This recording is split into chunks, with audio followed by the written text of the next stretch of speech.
Hello friends. बिना विरोध, मुश्किलों और असफलताओं के कभी भी बड़ी सफलता हासिल करना संभव नहीं है, परंतु यह संभव है कि आप इन असफलताओं को आगे बढ़ने की प्रेरणा बना लें। आइए देखें कि ऐसा किस तरह किया जा सकता है। दोस्तों, आपका मेरी लाइफ स्किल चैनल की the magic of thinking big series में स्वागत है। दोस्तों, मैंने व्यावसायिक एयरलाइनों के आंकड़े देखे जिनके मुताबिक 10 बिलियन मील की उड़ान में केवल एक दुर्घटना होती है। हवाई यात्रा आजकल बहुत ज़्यादा सुरक्षित है। दुर्भाग्य से इसके बावजूद हवाई दुर्घटनाएं होती हैं, परंतु जब कोई दुर्घटना होती है तो सिविल एरोनॉटिक्स एडमिनिस्ट्रेशन CAA तत्काल जांच शुरू कर देता है कि दुर्घटना का कारण क्या था। मीलों दूर तक फैले मलबे को इकट्ठा किया जाता है। विशेषज्ञों का समूह यह विचार करता है कि क्या हुआ होगा जिस वजह से यह दुर्घटना हुई।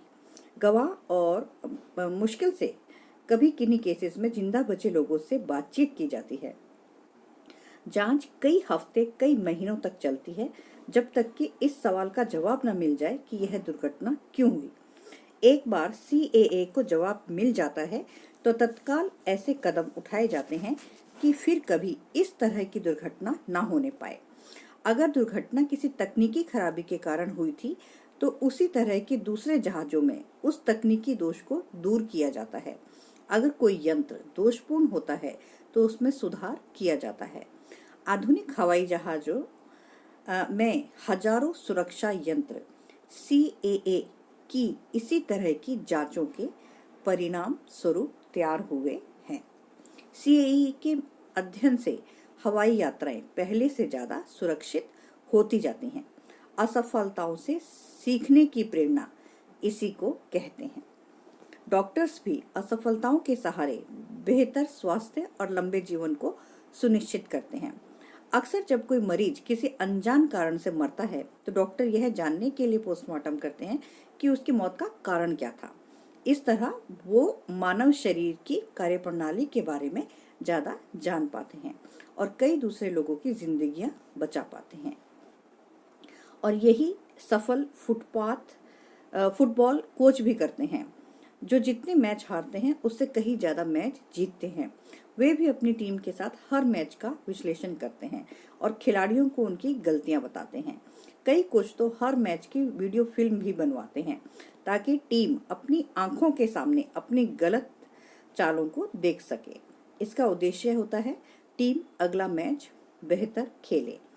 CAA डॉक्टर, फुटबॉल कोच और हर तरह के प्रोफेशनल्स सफलता के इस सिद्धांत का अनुसरण करते हैं कि हर असफलता से कुछ न कुछ बचा लो। दोस्तों, जब हम असफल होते हैं तो हम भावनात्मक रूप से इतने दुखी और विचलित हो जाते हैं कि हम उससे सबक सीखना भूल जाते हैं। जब मैं डेट्रॉइट में वेन स्टेट यूनिवर्सिटी में प्रोफेसर था तो मैंने एक सीनियर विद्यार्थी को फेल कर दिया था। उस समय मुझे लगा कि वह बहुत ही निराश और उत्तेजित होगा, परंतु जब मेरी उससे बात हुई, जब वह मेरे पास आया तो उसने कहा कि मेरा पिछला रिकॉर्ड तो ठीक ठाक है, आपने उसे ध्यान में क्यों नहीं रखा। तो मैंने उससे बताया कि मैं ऐसा नहीं कर सकता क्योंकि हम हर साल का अलग अलग मूल्यांकन करते हैं। मैंने यह भी जोड़ा कि कठोर शैक्षणिक नियमों के चलते नंबर तभी बढ़ाए जाते हैं जब जांचने वाले प्रोफेसर ने कोई गलती की हो।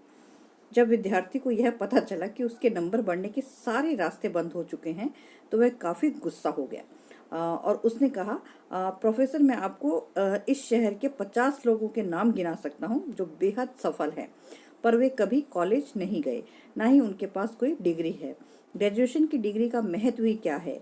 परीक्षा में थोड़े खराब नंबर मिलने के कारण क्या मुझे मेरी डिग्री नहीं मिलेगी? तो भगवान का शुक्र है, उसने आगे कहा, बाहर की दुनिया में लोग आप जैसे प्रोफेसरों की तरह नहीं सोचते। दोस्तों, इस तरह की टिप्पणी के बाद मैं 45 सेकंड तक रुका।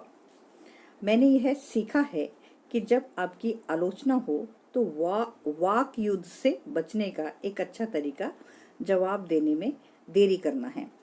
फिर मैंने अपने विद्यार्थी से कहा, तुम्हारी ज़्यादातर बातें सही है।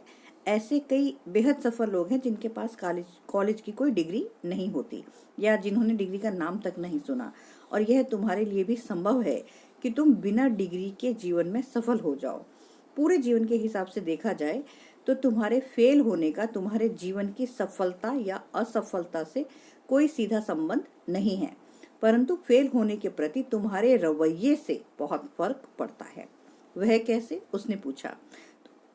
तो मैंने जवाब दिया, बाहर की दुनिया में भी लोग आपको उसी तरह नंबर देते हैं जैसे हम लोग देते हैं। वहां भी इसी बात का महत्व होता है कि आप अपने काम को कितनी अच्छी तरह से करते हैं। बाहर की दुनिया में भी कोई आपको घटिया काम करने के लिए प्रमोशन नहीं देगा और ना ही आपकी तनख्वाह बढ़ाएगा। मैं एक बार फिर रुका ताकि उसे पूरी बात समझ में आ जाए।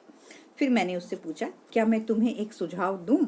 अभी तुम बहुत निराश हो, मैं समझ सकता हूँ कि तुम्हें कैसा लग रहा होगा, और अगर इस बात पर तुम उत्तेजित हो तो मैंने उसका बिल्कुल भी बुरा नहीं माना है।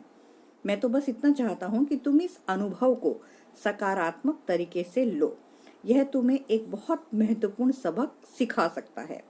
अगर आप अच्छा काम नहीं करेंगे तो आप वहां नहीं पहुंच पाएंगे जहां आप पहुंचना चाहते हैं। इस सबक को सीख लो और आज से 5 साल बाद जाकर तुम्हें यह एहसास होगा कि यह तुम्हारे द्वारा सीखी गई जीवन की सबसे बहुमूल्य शिक्षाओं में से एक है। मैं यह जानकर खुश हुआ कि कुछ ही दिनों बाद विद्यार्थी ने एक बार फिर कॉलेज में एडमिशन ले लिया और इस बार वह बहुत ही अच्छे नंबरों से पास हुआ। इसके बाद वह खास तौर पर मुझसे मिलने आया और उसने मुझे बताया कि हमारी पहले वाली मुलाकात ने उस पर गहरा असर डाला था और उसने उस चर्चा से बहुत कुछ सीखा था। और लास्ट में उसने कहा कि आपके कोर्स में फेल हो जाने से मैंने बहुत कुछ सीखा है। तो देखा दोस्तों, किस तरह से हम अपनी हार को जीत में बदल सकते हैं।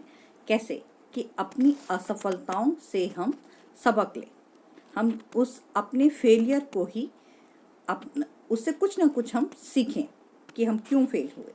तो दोस्तों, यकीनन आपको मेरी वीडियो पसंद आई होगी। आप इसे अपने दोस्तों में शेयर कीजिए, लाइक कीजिए, सब्सक्राइब कीजिए